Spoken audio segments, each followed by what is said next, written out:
U.S. Assistant Secretary Brian Nichols, who is going to be delivering an important keynote address titled The Value of Partnership, Building a More Democratic, Prosperous, and Resilient Western Hemisphere. The Institute is an organization that has been committed to economic cooperation and engagement throughout the hemisphere. And so for us, it's a real honor to have Assistant Secretary Nichols to deliver this important message about the future of the hemisphere and the way in which the U.S. can engage with partners to build more promise and hope for our region. So with this, I'd like to introduce Ambassador Jeffrey Davido, the former U.S. ambassador to Mexico, Venezuela, and former president of the Institute of the Americas, who will be introducing Assistant Secretary Nichols and who will be moderating this presentation. Jeffrey? Thank you. I'm going to sit here. It's a great honor for me to be here at the Institute, and I want to start by complimenting Richard and his staff, because I think the Institute is doing a superb job. Brian Nichols, the Assistant Secretary for the Western Hemisphere, is somebody I've known for a long time. 22 years? 22 years.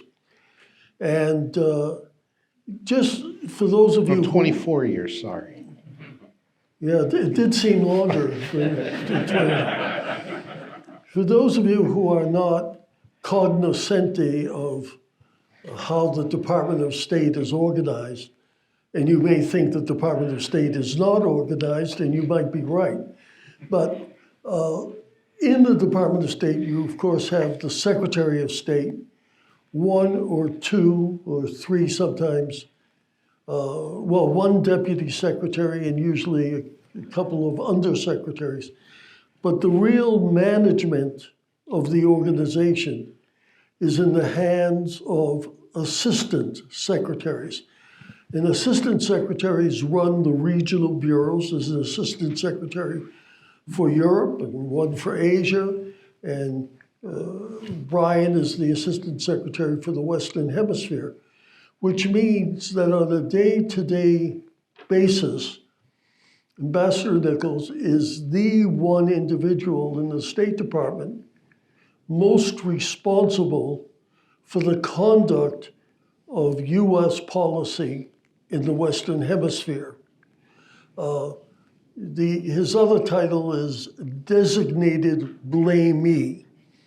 That means when anything goes wrong in the hemisphere, the department and the press know where to go. But he's a strong fellow and he's doing a wonderful job. His background is particularly useful, a lot of time in Latin America, but he's also served in East Asia, Africa, in the department, in the Bureau of Narcotics Affairs.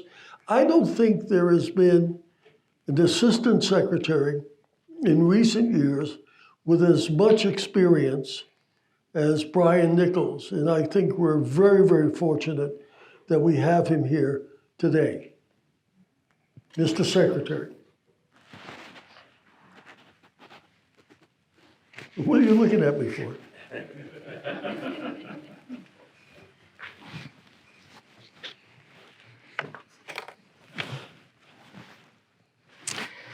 So good afternoon. It's great to be here, and I'm very grateful to you, Richard, for having me, and Jeff.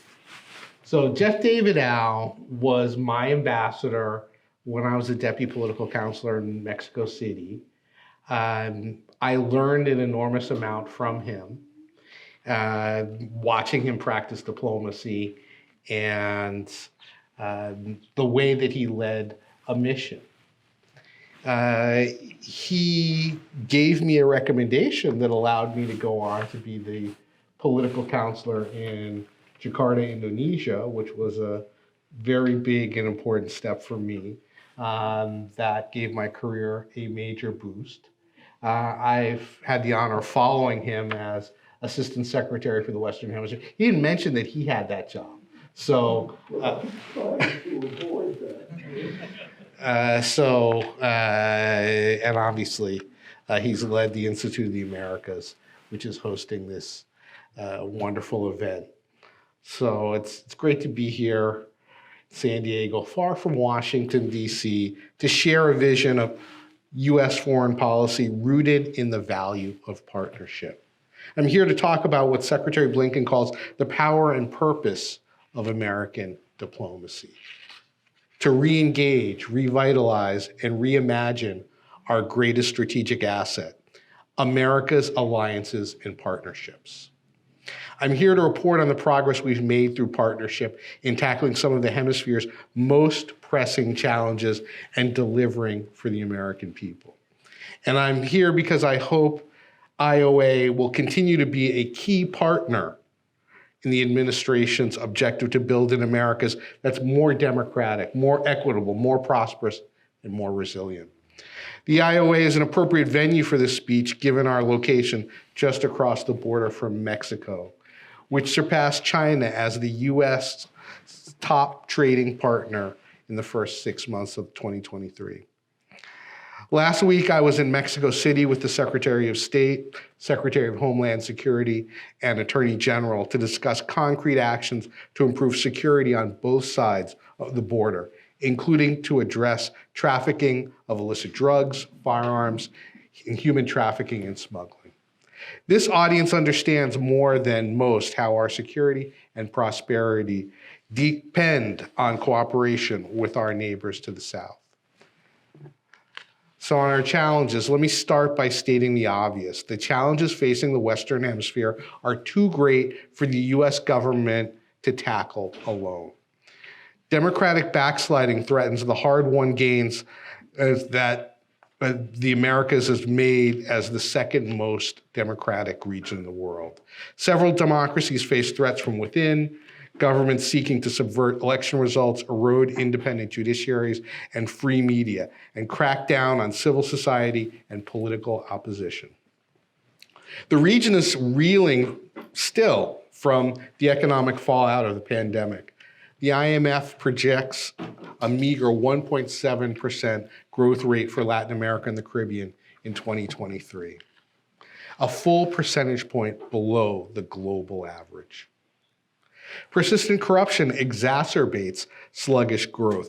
It discourages investment, stymies the efficient delivery of public services, and deepens inequities, leading people to lose their faith in governments. Climate change continues to batter coastlines and threaten vulnerable communities across the hemisphere, including here in the United States. Haiti faces a dire humanitarian crisis.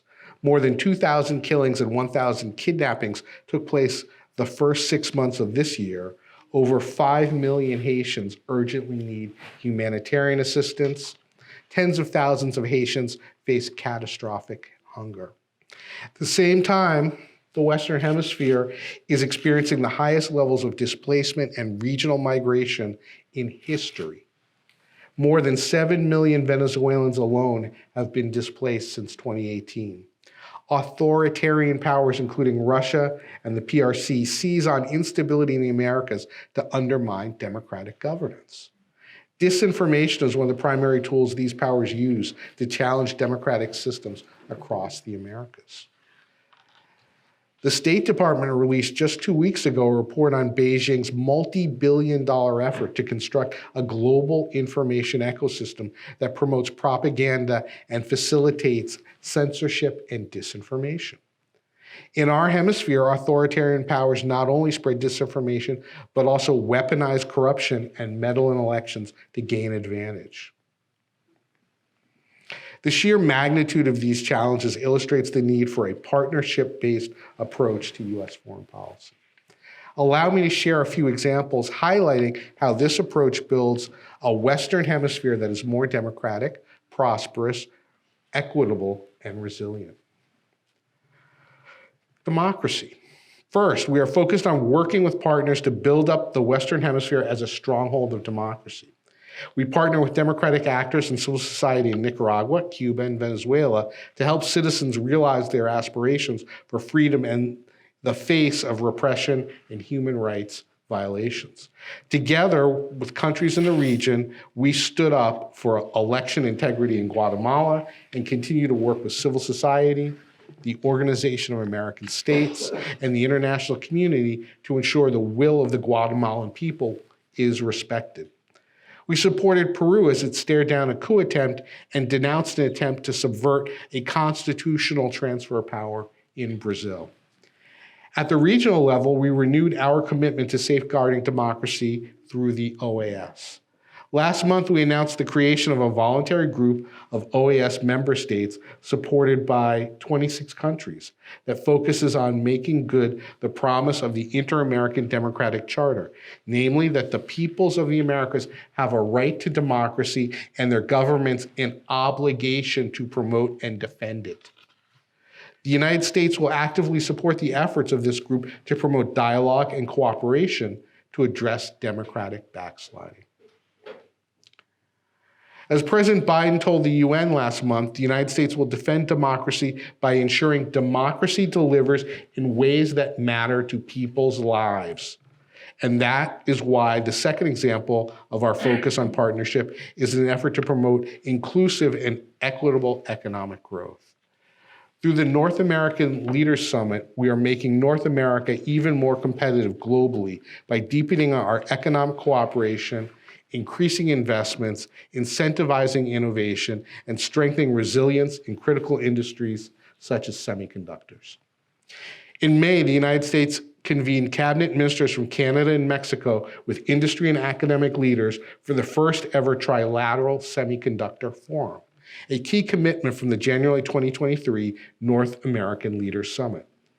Cabinet secretaries from all three countries engaged semiconductor industry executives and academic leaders on how best to increase the competitiveness of regional semiconductor manufacturing and enhance semiconductor supply chain resilience, especially through R&D and workforce development investments. We also pursue the goal of inclusive and sustainable growth through the Americas Partnership for Economic Prosperity and the innovative leader-led forum that drives regional cooperation. Launched at the last Summit of the Americas, APEP reflects the region's priorities, ideas, and vision for an integrated hemisphere. The 12 countries in APEP represent 90% of the hemisphere's GDP and nearly 2/3 of its population. Together, we seek to achieve three overarching outcomes. First, we're committed to creating good jobs for our citizens, especially those most often left behind. Second, we will deepen economic ties between our countries by building the world's most resilient and competitive supply chains, which benefit the U.S. economy and its workers. Third, we will lead the world in attracting responsible investment that funds high standard infrastructure and the jobs of tomorrow. We will achieve these outcomes through a cooperative economic forum that works across finance, trade, and foreign affairs tracks to support inclusive, fair, and equitable growth. To promote these objectives, we will work with partners to identify regulatory barriers that undermine economic growth and potential reforms that lead to increased foreign direct investment and job creation. Haiti. One of the greatest tests for U.S. foreign policy in the hemisphere is the deterioration of security and humanitarian conditions in Haiti. The Haitian people are desperate, and it is only through a partnership approach that we now have a glimmer of hope.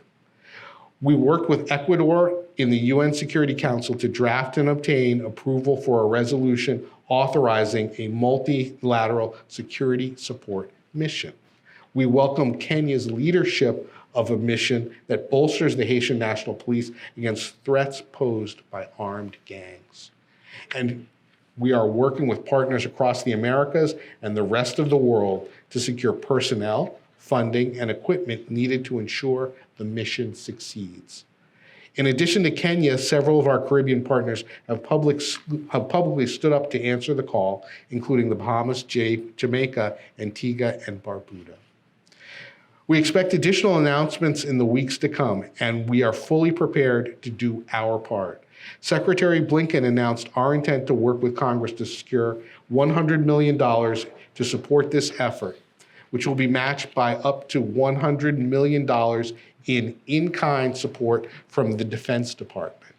This will include planning, logistics, equipment, billeting, base operations support, airlift, communications, and medical support, among other services. Irregular migration. Violence and insecurity are but two of the root causes of irregular migration from Haiti and across the Americas. Irregular migration directly impacts the United States. Our border communities struggle to provide basic services to overwhelming numbers of migrants and refugees seeking security and opportunity in the United States. Partners throughout our hemisphere share our struggles and concerns, and we work diligently with civil society, multilateral organizations, and financial institutions to help ease their burdens. In response to this historic challenge, we sought to forge an unprecedented partnership, the Los Angeles Declaration on Migration and Protection. Through the LA Declaration, we work with 20 partner countries, as well as civil society, international organizations, and financial institutions to create conditions for safe, orderly, humane, and regular migration. Let me just note that Senator Chris Dodd is here with us, and Chris played a crucial role in bringing that group together. And I know he'll be speaking tomorrow, so I look forward to hearing his remarks too. We have urged our partners to create regularization programs for out-of-status migrants residing in their countries, and we have seen Colombia, Costa Rica, Ecuador, Panama, and Peru step up with programs to respond to the most urgent local needs. We greatly appreciate Colombia, Costa Rica, and Guatemala's work with us on the Safe Mobility Initiative, a program that allows us to identify the most vulnerable among the migrants and refugees and offer them a safer passage to the United States or a third country for refugee resettlement. DHS leads a working group with several partner countries focused on countering human smuggling and trafficking in persons. Despite these important accomplishments, we still have much work to do to address the challenges posed by irregular migration. We cannot solve these problems alone. No single country could, but we are ready to lead. In addition to known issues, we must constantly think about changing conditions in the region. El Nino will hit us this year, and countries have begun preparations for potentially disastrous damage to agriculture and infrastructure. We will continue working with our partners to prioritize safe, humane, orderly migration for the region's most vulnerable citizens. Equity. Equal opportunity is the bedrock of American democracy. Under this administration, it is also a pillar of our foreign policy. To advance our goal of a more equitable Americas, we prioritize bilateral partnerships on racial and ethnic equality with Brazil and Colombia, and similar agreements with Chile and Uruguay. We also work with Mexico and Canada through the North American Partnership for Equity and Racial Justice to build more just, inclusive, and equitable democracies in our three countries. As part of our focus on underserved groups and communities, we launched the Academy of Women Entrepreneurs in 2019. This initiative has reached approximately 11,000 women in 24 countries in the Western Hemisphere, providing skills development to help them grow their businesses. The program targets a mix of urban, rural, and indigenous communities, many of whom experience high levels of poverty and violence. Program alumni in Nicaragua reported that it incentivized them to stay rooted in their communities despite growing economic and civil strife. In Mexico, 60% of the Academy's graduates have transitioned their businesses to the formal economy. And in an example of how partnerships deliver for real people, in the Dominican Republic, restaurant owner Gabriela Lee increased her business by 500%, growing from 20 customers to more than 300 per week. She hired 11 additional staff and moved into a larger industrial-sized kitchen thanks to the skills she learned in this program. Empowering female entrepreneurs has lasting societal and economic benefits. We are proud of this work, which aligns with U.S. values and priorities and sets us apart from other countries that seek greater influence in the region. Resilience. Partnership has also been the cornerstone of our approach to the escalating climate crisis, a crisis that knows no boundaries. We have seen in the United States and across the region how gains on the economic front can be wiped out by a single extreme weather event. The adverse impacts of climate change are felt more acutely by vulnerable and historically disadvantaged populations. Longer periods of drought, for example, have had a profound effect on agricultural productivity, driving food insecurity and irregular migration. Our response to this crisis has been to inject energy into partnerships designed to accelerate climate action. We hosted with Argentina the first ever high-level dialogue on climate action in the Americas. We are providing technical assistance to accelerate the clean energy transition through the Renewable Energy for Latin America and the Caribbean initiative. The Caribbean is on the front lines of the climate crisis. Sea level rise threatens low-lying islands, and storm surge from hurricanes has had devastating effects. Cognizant of these challenges, the Vice President launched with Caribbean leaders last June the U.S.-Caribbean Partnership to Address the Climate Crisis, or PAC 2030. Through this partnership, we are elevating cooperation with Caribbean countries to support climate adaptation, increase access to finance, and strengthen energy security, while building the resilience of critical infrastructure and local economies. Since the Summit of the Americas, when President Biden and Vice President Harris held an historic meeting with Caribbean leaders, we've seen higher levels of engagement than perhaps at any time in our history. In addition to hosting several Caribbean heads of state at the White House, the Vice President traveled to the Bahamas in June to engage Caribbean leaders. 1 month later, Secretary Blinken flew to Trinidad and Tobago and then Guyana to listen and underscore our continuing support. Another key element of our climate response is to invest in a healthy ocean.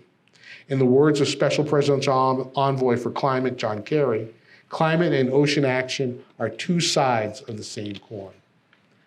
Marine protected areas, which build climate resilience and store carbon, are a key nature-based solution to climate change. In May, the U.S. Development Finance Corporation announced it would provide $656 million in political risk insurance to facilitate the largest debt for marine conservation swap in history to protect the Galapagos. The swap or blue bond is supported by a range of partners, including DFC, the IDB, Credit Suisse, Oceans Finance Company, and the Pew Bertarelli Ocean Legacy. A clear example of financial innovation in support of conservation, the Blue Bond will generate over $300 million to enhance monitoring and enforcement in waters surrounding the Galapagos Islands. In closing, the United States seeks ambitious outcomes for our foreign policy in the Americas. We are at a pivotal moment in global affairs, and the challenges we face in this hemisphere represent a test of U.S. leadership. Our response is to lean into partnership as the source of our strength. This strength, as Secretary Blinken has noted, is grounded in humility and confidence. We recognize effective leadership requires us to listen and understand a variety of perspectives on our shared problems. We are confident because we know this hemisphere has faced great challenges in the past, and we have consistently found common ground and worked together to overcome these challenges. John F. Kennedy may have put it best: partnership is not a posture, but a process. Let us continue our hard but important work together. Thank you very much.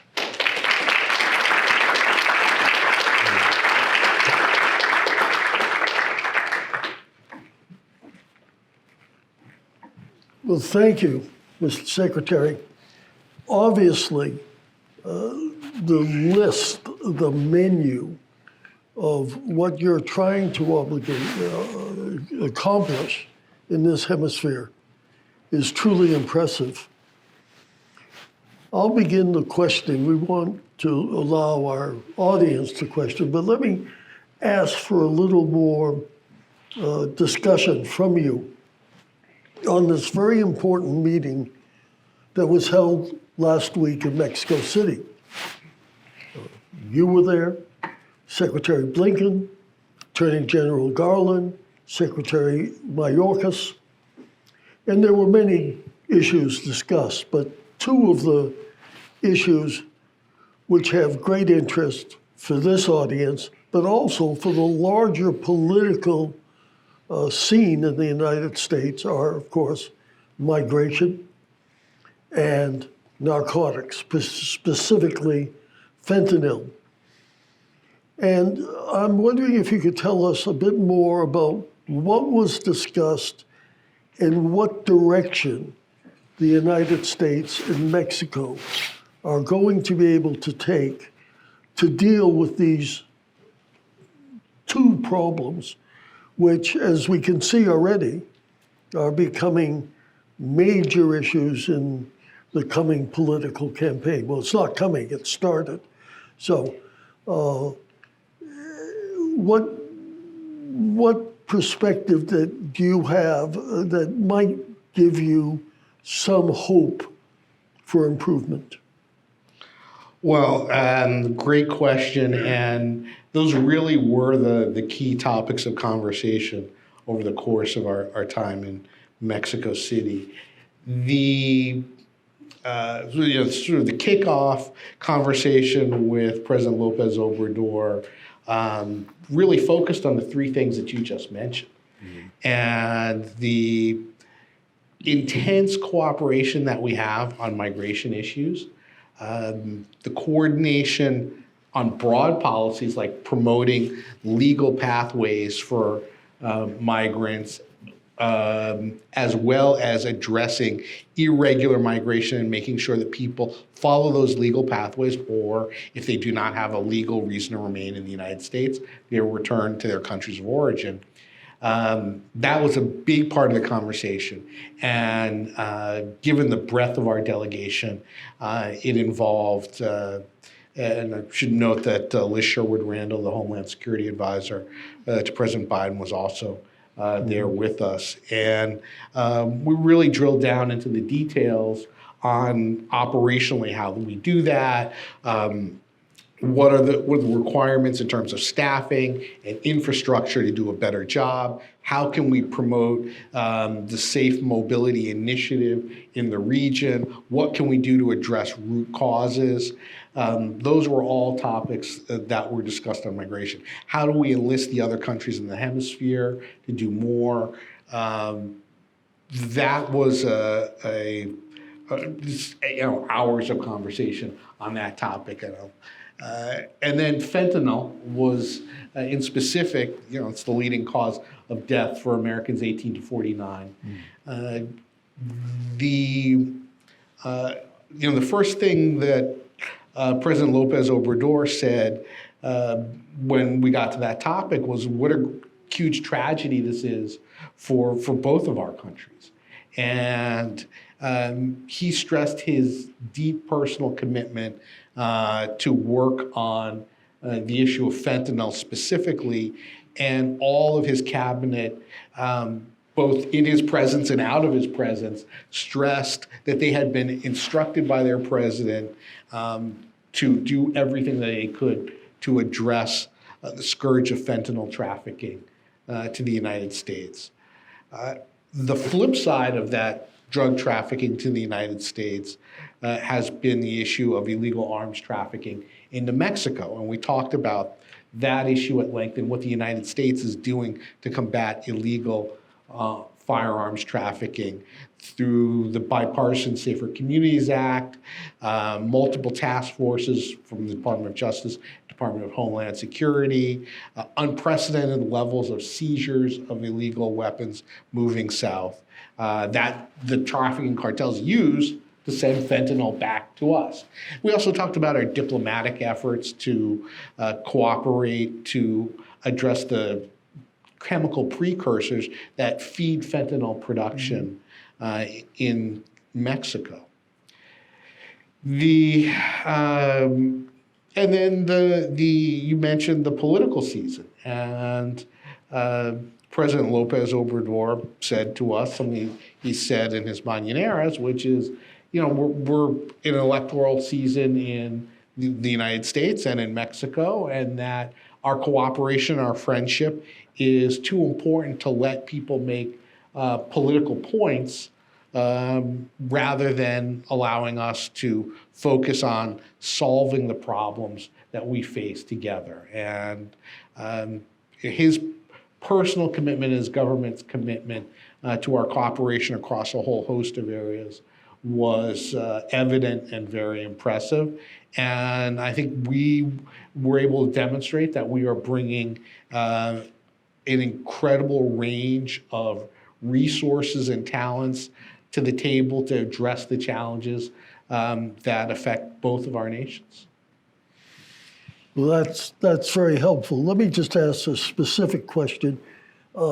Several years ago, President Lopez Obrador made it clear on several occasions, and particularly after the screw-up of the arrest of the former Minister of Defense, Cienfuegos, that he was not really prepared to accept a significant number and a significant level of cooperation with the DEA and other U.S. law enforcement agencies, who for years had had operations of cooperation in Mexico. Does his talk, encouraging talk about cooperation, indicate that we may be returning to a period in which there will be greater staffing by DEA and others in Mexico? Well, first, let me publicly reiterate our gratitude to Mexico for the arrest of Ovidio Guzman Lopez, one of the Chapitos, and an arrest operation that cost the lives of a dozen Mexican Marines. The extradition of Ovidio Guzman Lopez was a sign of the strong cooperation that we have on rule of law and counter-narcotics issues. The Attorney General, Secretary Mayorkas were there engaging with their counterparts on the Mexican side. And there was never a question of cooperation, frankly, in either direction. It was about how can we work better together. And I think that demonstrates the incredibly important partnership that we have with Mexico on these issues. Great. Well, we have time for questions, and I guess we have one microphone or more than one. So anyone who has a question, please raise your hand. I know this group, you're not shy. I have a question. I saw the invitation of President Biden to the WHA leadership, and I was wondering what the expectations were for that meeting on November 3rd. So, America's Partnership for Economic Prosperity is an opportunity to get the leaders together and push for the kinds of harmonized policies, the streamlining of rules and regulations, the kind of paradigm shifting measures like better workforce development that are going to deliver the benefits of growth to the middle class and the working class of our region. That is the goal for those conversations. And I think Chris is probably going to talk about this more tomorrow, so I don't want to go too far into his territory. But it's also an opportunity to talk about the issues that are at the root causes of irregular migration, the issues that sap support for democracy when people feel that democracies are not delivering concrete benefits for them. And it's also a great advanced conversation ahead of the Asia Pacific Economic Cooperation Forum that will be happening in the great state of California a couple of weeks later in San Francisco. And we'll have 5 countries from our hemisphere, in addition to the United States, are members of APEC. So I think the combination of those events is going to send a powerful message of cooperation on the things that people care about. Great. Debbie? Thank you. I admire that you continue to look for ways to combat the scourge of narco-violence, which we've seen in Mexico, Colombia, become an ever more potent challenger to the governments in those countries. It seems that the narcos are now becoming much more important in countries like Ecuador and Costa Rica. We've tried lots of approaches over the decades to combat narco violence, and we don't seem to have hit on any kind of magic formula. What are the approaches on which the administration is betting to try to combat this hydra? So, number one, we have a science and health-based approach to this issue. And we want to do things where we can measure progress. In Mexico City with us last week was Dr. Raul Gupta, the head of ONDCP. It was great to be with him and to be able to talk about these issues.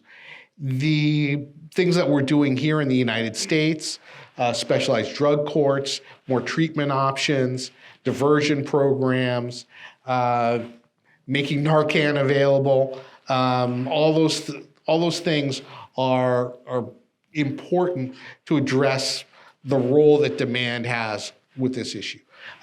Sharing best practices with our friends and allies on this issue around the hemisphere, addressing illegal financial flows, whether they're from drugs, guns, artisanal gold mining, illegal logging. Andrew Griffin, who's my chief of staff, and I worked on these issues when we were in Peru together.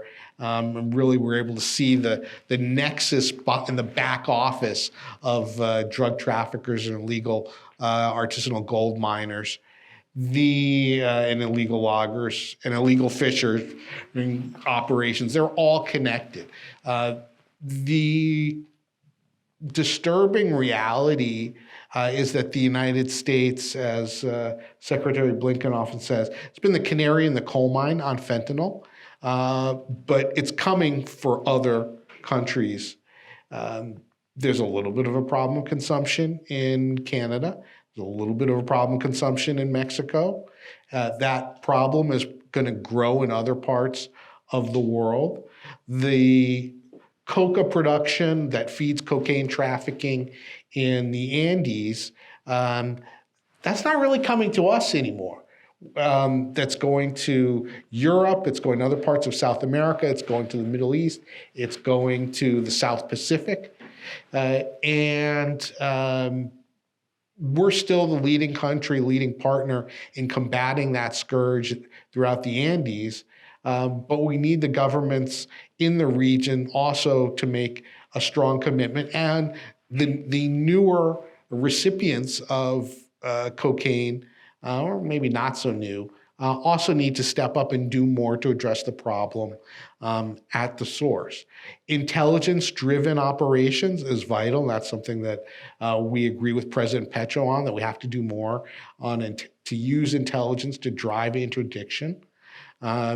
We also have to make sure that institutions are fortified against the corruption generated by narcotics trafficking. And we have to make sure that the rural economies in the source and transit countries are strengthened in such a way that people feel that they have economic opportunities to lead illicit livelihoods. And that is a crucial step, and one that relates to the things that we're talking about with APEC. Those are the kinds of things that will provide lasting solutions to this problem.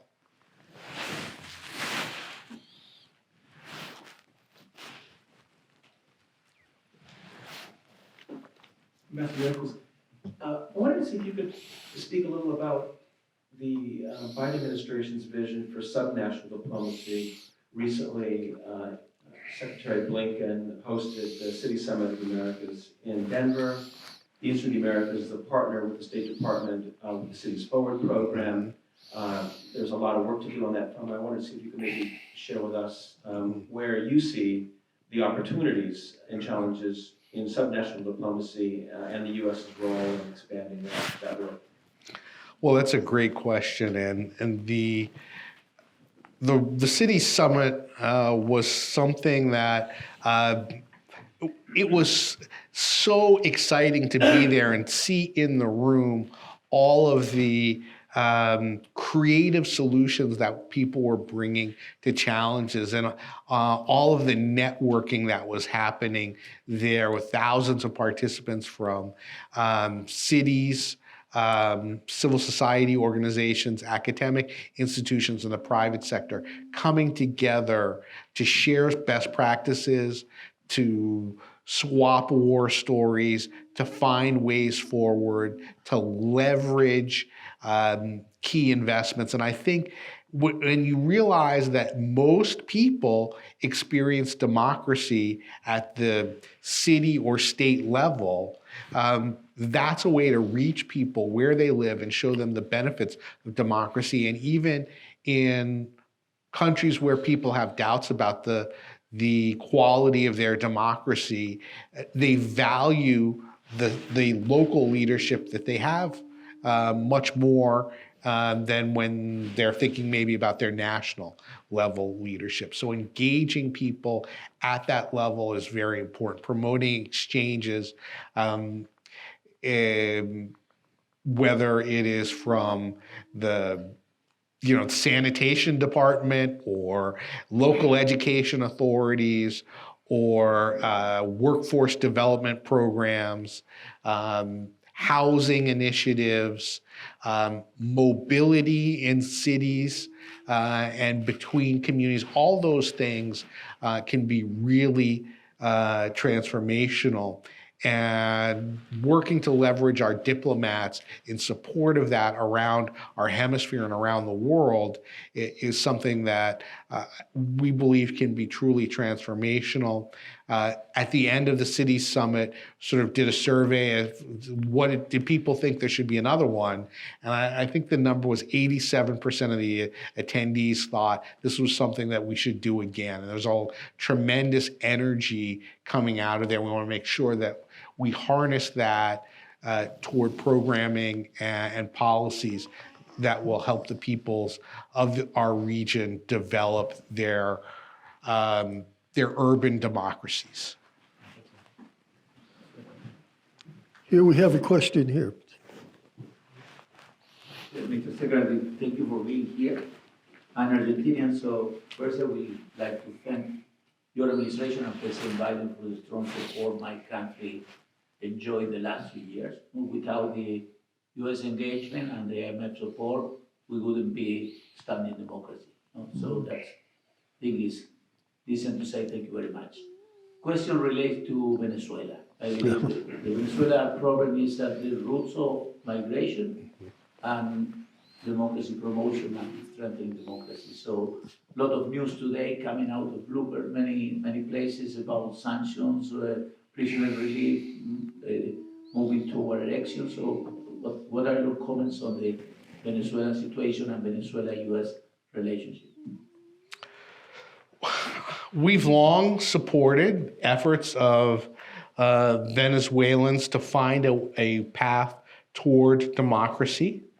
The opposition unitary platform for Venezuela has had an off-again, on-again negotiation process with the Maduro regime that seeks to find a path toward a free and fair election in 2024.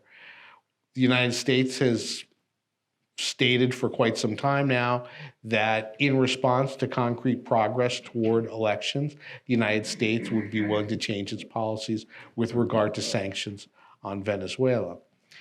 The importance of giving the Venezuelan people the possibility of a democratic future and a sense of hope that there could be a change for the better in their country is something that we believe will have a positive impact in many different ways. Better governance, better ability of Venezuelans to build their lives at home, perhaps a willingness for Venezuelans to return to their home country. But this is something that depends on Venezuelans to accomplish, and we'll have to see how that happens, how that works. The ball's with them.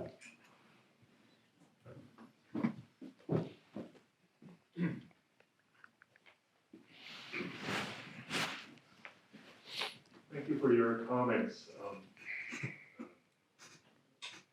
I was wondering if you could share more about how, whether there are efforts to make the capital markets more attractive for both domestic and international investors in the region.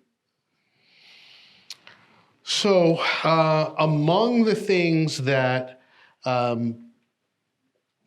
we are focused on, particularly in cooperation with multilateral development banks, international financial institutions, and our own policy agencies within the United States government, is market efficiencies. And there should be greater private sector investment in high quality jobs and industries in our region. And part of the APEP process is to promote policies and regulations that will be attractive to investors. That is also something that was one of the contained within the pillars of the Summit of the Americas from last year in Los Angeles, and it's also something that we touch upon in our goals for the APEC meeting in San Francisco in mid-November. So this is a goal that we have shared with partners in our region and in the Asia Pacific region in particular, but the policy changes that we collectively need to make are ones that aren't always easy and require negotiation. There's skepticism often around whether or not policies will be friendly to workers, whether or not policies will protect the environment, and we need to ensure that those types of concerns are properly addressed while making countries attractive to capital investment and particularly infrastructure investment. One of the maybe unspoken issues behind your question is that for countries where the national government does not direct the private sector what to do, it can be hard for us to be competitive with countries where the government can direct its private sector how to invest. And we have seen the PRC very aggressively move into infrastructure projects in the Western Hemisphere. And that is a real concern because the benefits of their investment have statistically proven to be ephemeral. Within 5 years, the Belt and Road Initiative projects cease to have a positive impact on GDP in the countries that receive them. And if you travel around the hemisphere as I do, you can see projects in countries from north to south and east to west where people thought they were getting one thing and years later it doesn't work. They paid twice as much as they thought they were paying. There are a lot of issues.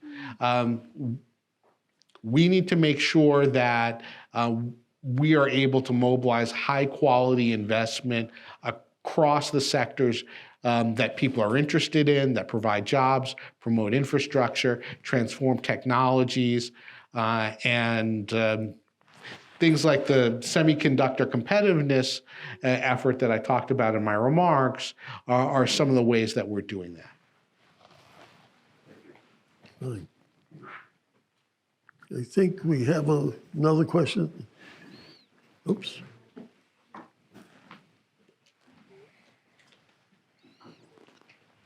I think we're going to invest in microphones. I wanted to follow up on your commentary regarding PRC. 30 years ago when I started my career in Latin America. I'm sorry, could you speak up a bit? Yeah, I can speak up. 30 years ago when I started my career in Latin America, there were American products, American companies, American businessmen everywhere in the region. Today, the majority of the countries, their number one trading partner is the PRC. And my question is, what is the Biden administration doing to engage American business to again get back in the fray and really start to take a lead in the region? Because I don't see it anymore. So when you look at certainly the shelves of stores, I go to the supermarket in Latin America too. I shop in the Caribbean, and I talk to CEOs and business leaders around the hemisphere. I'd say the first thing to realize is that U.S. commercial activity in the region is disproportionately focused on the best paying, most lucrative sectors and on services. And the value of the relationship with the United States is one where the people who are engaged in that are getting high paying, high value jobs. The PRC is buying commodities typically and refining them into finished products. That drives a lot of trade. They're buying foods inputs. But if you look at a country like Brazil, where they're selling a majority of their agricultural production to China, but we are the leading partner for services in Brazil, and AmCham, American Chamber of Commerce companies, make up 2/3 of the GDP of Brazil. So that's a powerful statement in terms of where the value of the proposition that we deliver and what are we doing to make that an even stronger value proposition. We're leveraging tools like the Development Finance Corporation, USAID, the Export-Import Bank to deliver financing, risk insurance, project planning, and project financing to countries that want to engage in the types of trade that are valuable, important for both of our countries. In the case of Argentina, for example, we've been stalwart in trying to support Argentina through a very difficult financial crisis in a way that few other countries can, and to demonstrate the opportunity and the value of partnering with the United States on trade and economic issues. We are focused through the fora that I talked about earlier, whether it's APEC, APEP, the Summit of the Americas, CEO fora associated with all those different events, on making sure that the connections between our private sector and those in the region remain vibrant. And the president, Secretary Blinken, Secretary Raimondo at Commerce, Secretary Granholm, Special Envoy Kerry talk about these issues all the time.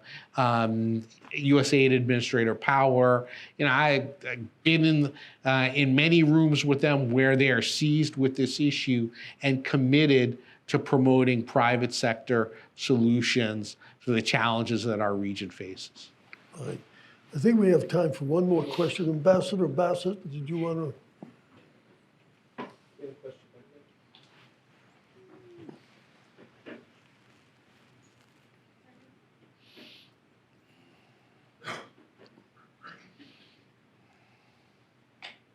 Thank you very much. I just wanted to ask for the latest on U.S. and Cuba.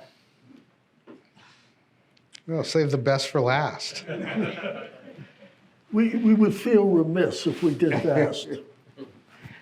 So we're very concerned about the situation in Cuba on many fronts. Cuba is experiencing perhaps the worst economic, social, and humanitarian crisis since 1960.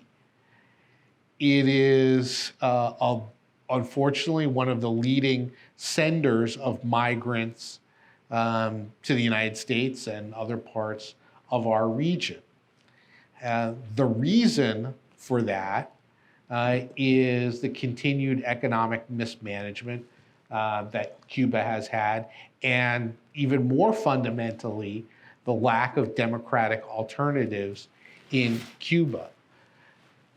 The United States, and through the Biden administration initiatives, has been working to adjust policies to give Cuban people greater options and opportunities while continuing to focus on the plight of Cubans who have spoken out for democracy. There's still some 1,000 Cubans jailed, particularly associated with the July 2021 protests that took place in Cuba. And many of those people were minors at the time that they were arrested. But doing things like flexibilizing how remittances are processed with regard to Cuba, providing humanitarian firefighting assistance to help Cuba deal with the Matanzas oil depot fires, providing humanitarian assistance to help with repairs from hurricanes that have struck the island over the last year, are all things that we've been doing to try and alleviate the suffering of the Cuban people. But absent fundamental political reforms in Cuba, it's hard to see that the Cuban people will have a dramatically better future. Well,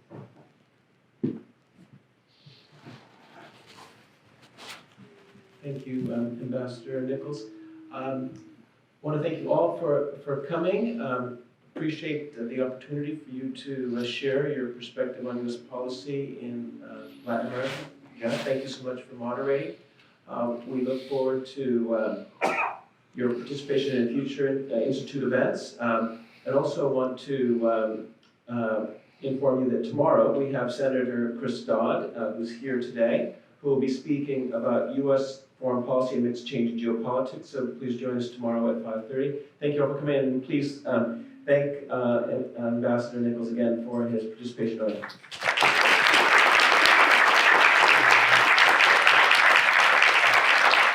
you're good. I learned it from you. Not from me. We've got press availability following this session, so for those of you that are the press, you can come to the front and Brian, I'm we'll going to have take time off. for you. Okay? And Good